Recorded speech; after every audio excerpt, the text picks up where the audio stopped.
back to that God Power channel. This is the channel where we're going to unlock the God Power that's laying dormant on the inside of you. But first today, what we're going to do is continue breaking down the books of Acts because we're almost finished with this whole book. We are on chapter 23 today. Hopefully you saw chapter 22, which I dropped yesterday. I'm going to continue to drop it. I think there's 28 chapters in total. So we'll be done with this book before the new year comes, and that's a good thing. But thank you for joining me. Make sure you like and subscribe to the channel so you can get more. But with no further waiting time, because I hate saying no further ado because it's commonly used too much. But with no further ado, we're going to jump into chapter 23.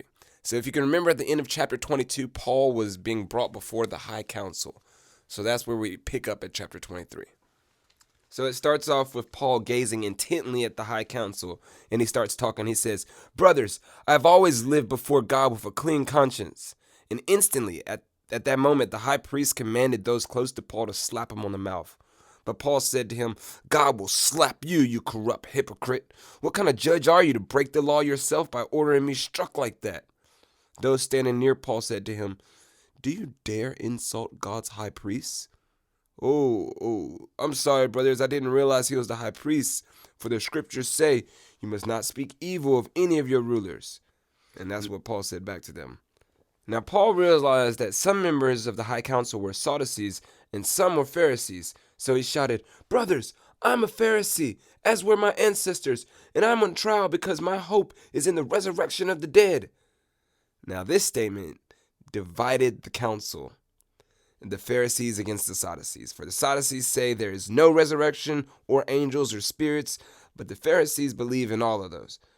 So there was a great uproar. Some of the teachers of religious law who were Pharisees, they jumped up and began to argue forcefully. "We see nothing wrong with him," they shouted. "Perhaps a spirit or angel spoke to him." And as the conflict grew more violent, the commander was afraid that they would tear Paul apart. So he ordered his soldiers to go and rescue him by force and take him back to the fortress. So basically by Paul trying to, get good with them, like, "Yo, I'm a Pharisee too. Like, they're trying to get me because I believe in the resurrection." He just split the whole council up and they were divided and now they're arguing and it's uproar. And they're going to all blame that on Paul, definitely. So Paul's probably going to find himself in some more hot water. Anyways, that night, the Lord appeared to Paul and said, "Be encouraged, Paul. Just as you have been a witness to me here in Jerusalem, you must go preach the good news in Rome as well." Now the next morning, a group of Jews got together and they bound themselves with an oath not to eat or drink until they had killed Paul. And there were more than 40 of them in that conspiracy. So people wanted Paul dead, and not just a few people. This is a big group. More than 40 people got together and like, "Yo, we're not going to eat anything or drink anything until Paul is dead." And that's their oath to each other. So they're serious about this. So serious that they went to the leading priests and the elders and told them, "We have bound ourselves with an oath not to eat anything until we have killed Paul. So you and the high council should ask the commander to bring Paul to the council again. Pretend you want to examine his case more fully, and we will kill him on the way." So they got an evil plot against Paul. Basically, they're going to try to get the commander to bring him back to the council, and while he's on the way back to the council, they're going to ambush him. But Paul's nephew, which is his sister's son, heard their plan, and he went to the fortress to tell Paul. And Paul called for one of the Roman officers and said, "Take this young man to the commander. He has something important to tell him." And so the officer did, explaining, "Paul, the prisoner, called me, and he asked me to bring this young man because he has something to tell you." And the commander took his hand, led him aside, and asked, "What is it you want to tell me?" And Paul's nephew told him, "Some Jews are going to ask you to bring Paul before the high council tomorrow, pretending that they want to get more information. But don't do it. There are more than 40 men hiding along the way, and they're ready to ambush him.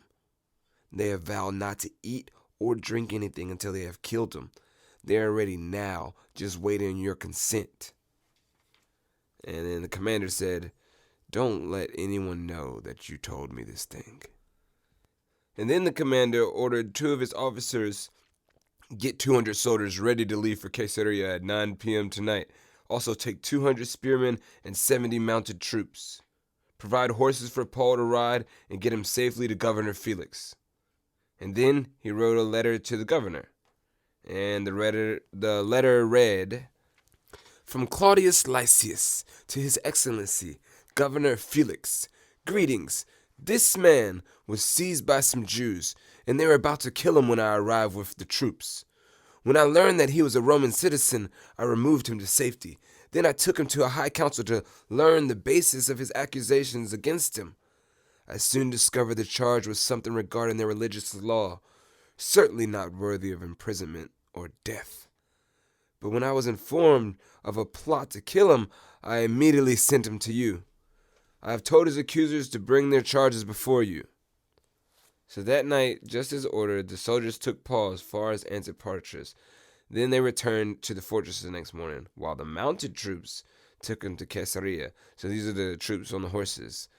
When they arrived, they presented Paul and the letter to Governor Felix. He read it, and then he asked Paul, what province are you from?" And Paul said, "Cilicia." And then the governor was like, "I will hear your case myself when your accusers arrive." And then the governor ordered him kept in the prison at Herod's headquarters. So Governor Felix has Paul in the prison, waiting for his accusers to arrive. And he's going to hear his case out because he's a Roman citizen. So that is on Paul's side. Thank God. You know what I'm saying? Paul's getting saved right now by being a Roman citizen. Because that's why the commander saved him in the first place anyways. But that's the end of chapter 23. So Paul is at the prison now, at Governor Felix's crib. And we're about to see what happens in chapter 24. Thanks for joining me. Hopefully you have a great day. Hopefully you learn something. Hopefully you like and subscribe. But better than that, I just want you to know that you got that God. Loving the God power. I got the God power. Tapping the sources, caught in the vibes. I just thank God I'm alive. I just thank God that I'm fly.